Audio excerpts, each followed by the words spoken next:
Good morning and thank you for joining today's discussion. दोस्तों आज हम भारत के जीडीपी ग्रोथ के पहले एडवांस एस्टिमेट पे दोस्तों बात करेंगे 2024-25 के। दोस्तों हम इन डेटा का एनालिसिस करेंगे और ये जानेंगे स्टॉक मार्केट में ये क्या महत्व रखते हैं। सबसे पहले दोस्तों हम शुरुआत करते हैं जीडीपी ग्रोथ से। दोस्तों हम जीडीपी ग्रोथ दोनों देखेंगे, रियल और नॉमिनल। दोस्तों रियल जीडीपी ग्रोथ 6.4% से एस्टिमेटेड है, जो पिछले साल के 8.2% के मुकाबले दोस्तों रियल जीडीपी ग्रोथ कम है। दोस्तों दुनिया का जीडीपी ग्रोथ 3.2% एस्टिमेटेड है, तो दुनिया के मुकाबले डबल स्पीड से भारत बढ़ रहा है, पर भारत अपनी खुद की स्पीड के मुकाबले दोस्तों कम ग्रोथ है, ये हमें यहाँ पे दिखता है। ये पिछले 4 साल का लोएस्ट ग्रोथ होगा, जिसके कारण दोस्तों इस साल हमने प्रॉफिट्स को अफेक्ट होते देखे और इसकी विपरीत इफेक्ट स्टॉक मार्केट पे भी दोस्तों पड़ी है। शेयर बाजार जो भरपूर रैली में था वो करेक्शन मोड में पिछले 3 महीने से एंटर हो चुका है। राइट फ्रेंड्स, तो रियल जीडीपी ग्रोथ कितना 6.4%, लेकिन नॉमिनल जीडीपी ग्रोथ अगर हम देखें तो 9.7% का रहा इस साल। पिछले साल ये 9.6% था, इस साल 9.7% है। सो नॉमिनल जीडीपी ग्रोथ में जो प्राइस बड़ी होती है चीजों की, उसे भी कंसीडर किया जाता है, यानी इन्फ्लेशन को गिन के। राइट, तो 9.6% के ग्रोथ के हिसाब से दोस्तों भारत का जीडीपी 300 लाख करोड़ पार करके 324 लाख करोड़ होने की उम्मीद है, जो 2022-23 में 270 लाख करोड़ था और पिछले साल हम 296 लाख करोड़ थे।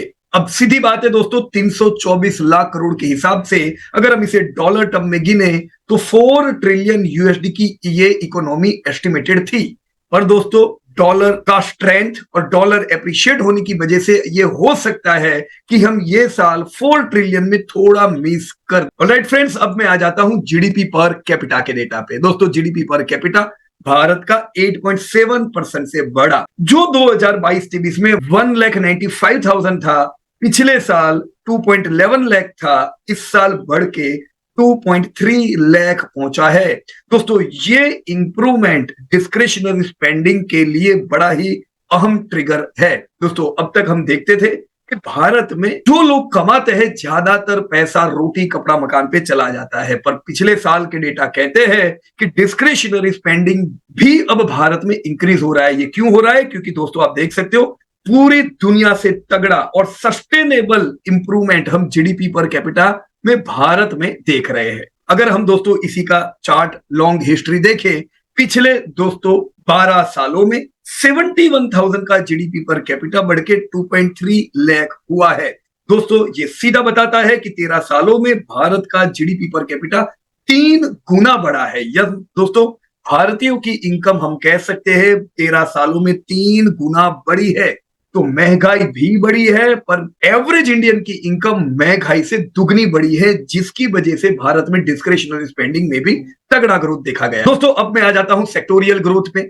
इंडिया को जो सेक्टर कंट्रीब्यूट करते हैं उनमें एक है दोस्तों agriculture, live stock, forestry and fishing, जो 3.8% से बढ़ा है। दोस्तों ये प्राइमरी इंडस्ट्री हुई, और प्राइमरी इंडस्ट्री में वैसे भी बहुत ज्यादा ग्रोथ नहीं होता है, तो प्राइमरी इंडस्ट्री हम कह सकते हैं पिछले साल के 1.4% के मुकाबले 3.8% से बढ़ी है, जो एक अच्छी निशानी है। दोस्तों ये इंडस्ट्री का बढ़ना इन्फ्लेशन के लिए फेवर करता है, यानी इन्फ्लेशन कम होके आने की उम्मीदें दोस्तों इससे बढ़ती। दोस्तों दूसरे सेगमेंट पे अगर हम चले तो वो है मैन्युफैक्चरिंग, जिसमें हम बहुत बरसों पीछे रह गए थे दुनिया के अब तक। दोस्तों इसी मैन्युफैक्चरिंग में हमने पिछले कुछ सालों में बढ़िया इंप्रूवमेंट देखा है। अब इस साल मैन्युफैक्चरिंग में 5.3% का ग्रोथ देखा गया है, जो पिछले साल के 9.9% के मुकाबले वीक है, और इस पे कारण आता है वीक डोमेस्टिक कंजप्शन और ग्लोबल मार्केट की वीकनेस। दोस्तों मैन्युफैक्चरिंग के साथ हम बात करेंगे कंस्ट्रक्शन पे। कंस्ट्रक्शन जो कि इंडिया के जीडीपी को आउट परफॉर्म कर रहा है। दोस्तों यहाँ पे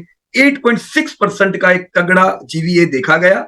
हालांकि ये पिछले साल के 9.9% के मुकाबले कम है, लेकिन 8.6% का ग्रोथ भी दोस्तों बढ़िया है। अगर हम लोग फाइनेंशियल, रियल एस्टेट और प्रोफेशनल सर्विस इंडस्ट्री देखें, जो जीडीपी में सबसे बड़ी कंट्रीब्यूटर है भारत में, उसमें 7.3% का ग्रोथ देखा गया लास्ट ईयर के यहां पे भी 8.4% के मुकाबले। दोस्तों सर्विस सेक्टर परफॉर्मेंस में अगर हम बैंक डिपॉजिट देखें या क्रेडिट्स देखें, पैसेंजर हो या कार्गो ट्रैफिक ट्रांसपोर्ट सेक्टर की हो, दोस्तों इन पूरे सेगमेंट में हमने अच्छा ग्रोथ देखा। दोस्तों एयर पैसेंजर में 8.5% का ग्रोथ पाया गया, जबकि रेल पैसेंजर में ग्रोथ 6.6% का है। दोस्तों बैंक डिपॉजिट 11.9% से बढ़ी है और क्रेडिट 13.1% से ग्रोथ कर रहा है। तो सीधी बात है दोस्तों, एयरलाइन की कंपनीज हो, रेलवे हो या बैंक और फाइनेंस कंपनीज हो, ग्रोथ दोस्तों यहाँ पे अच्छा दिखना है। साथ ही में दोस्तों डिफेंस में भी दोस्तों बढ़िया ग्रोथ देखा गया है। दोस्तों कुछ और मेन इंडिकेटर देखें तो प्रोडक्शन ऑफ राइस आप देख सकते हो 5.9% से बढ़ा है। दोस्तों ये इन्फ्लेशन के लिए अच्छी बात है। सीमेंट का प्रोडक्शन कम है 3.1% का, steel out perform 12.3%। Commercial vehicle दोस्तों अभी भी वीक है, जबकि प्राइवेट व्हीकल में डबल डिजिट ग्रोथ है। प्राइवेट व्हीकल में दोनों आ गया, 2 व्हीलर 3 व्हीलर दोनों चीजें। सो इन कंक्लूजन हम एक स्लो ग्रोथ का फेज अभी भारत में देख रहे हैं। ये slow growth long term secular growth का एक पार्ट है। दोस्तों लॉन्ग टर्म ग्रोथ में ऐसे फेज भी आते हैं जब ग्रोथ थोड़ा कम हो जाता है, बट इट्स ऑल राइट। अभी भी हम लोग ग्लोबल एवरेजेस को दोस्तों आउट परफॉर्म कर रहे हैं। फिर चाहे डेवलप्ड इकोनॉमी हो या डेवलपिंग इकोनॉमी हो, सबसे आगे भारत बढ़ता जा रहा है। So our analysis suggest a cautiously optimistic outlook for investor, advocating for diversified sector investment strategies to take the benefit of varied sectors।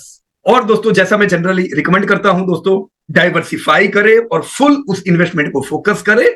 बाजार करेक्शन में रहेगा लो ग्रोथ के कारण, तो इसका फायदा उठाए। एसआईपी कंटिन्यू करते जाए ताकि सस्ते में आप लोग दोस्तों शेयर खरीद सको। जैसे ग्रोथ वापस तगड़ा दिखेगा दोस्तों, आप बाजार को रैली करता देखोगे। So thank you very much for your attention.